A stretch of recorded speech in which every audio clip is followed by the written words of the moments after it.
नमस्कार मु अजु आपको वाइसना टीवी को स्वागत जनाऊँगी। आज हूँ इंटरनेशनल डांस डे 2024। डांस चिंता दूर करे, चाप को मुक्ति दिए। जानतु एमिति हेबार कारण कौन। प्रतिवर्ष 29 एप्रिल समग्र विश्व में अंतर्जातीय नृत्य दिवस पालन करा जाए। यार उद्देश्य हेउछि यार लाभ एवं गुरुत्व विषय रे लोकन को अवगत कराइबा।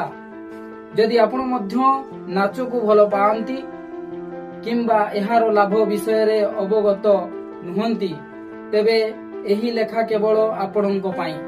नृत्यर स्वास्थ्य उपकारिता विषय रे आपण निश्चय अनेक थर शुणिथिबे, किंतु आज आमे आपण को कहबो किपरि नाच द्वारा आपण एही वास्तव बहुल जीवन रे आसुथिबा चिंता एवं चापर मुक्ति पाई परिबे। तेबे आसंतो मानसिक स्वास्थ्य पई नृत्यर किछि आश्चर्य उपकारिता विषय रे जानिबा। हैप्पी हार्मोन पई उपकारिता आपण हुए तो जानि नथिबे। नाच द्वारा शरीर एंडोर्फिन परि हैप्पी हार्मोन क्षरण करिथाय, जहा द्वारा बड़रू बड़ चिंता किंबा चापर मुक्ति मिली थाए एवं मूड सतेज रही थाए। जदि आपण प्रतिदिन नाचिबा पई किछि समय बाहर करंती तेबे यह आपण को व्यस्त बहुल जीवनर चाप मुक्ति देई पारे, मन बलरू सतेज करे।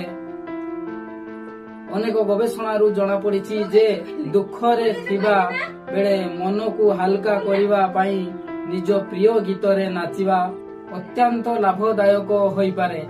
एपरि परिस्थिति रे आपण एहाकू मध्य आपणकर नित्य कर्मर एक अंश करि परिबे।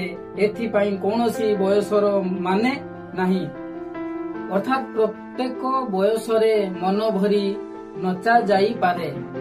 आत्मविश्वास रे वृद्धि, आत्मविश्वास को बढ़ाइबारे नृत्य एक बड़ भूमिका ग्रहण करिथाए।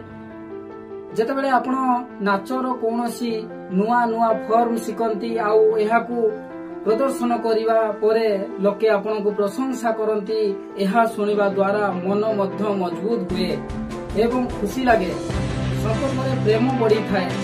संपर्क जहाँ भी होई थाउ एथिरे प्रेम देबा एवं जत्न नेबा पई मन शांत एवं सुस्थ रहिबा अत्यंत गुरुत्वपूर्ण।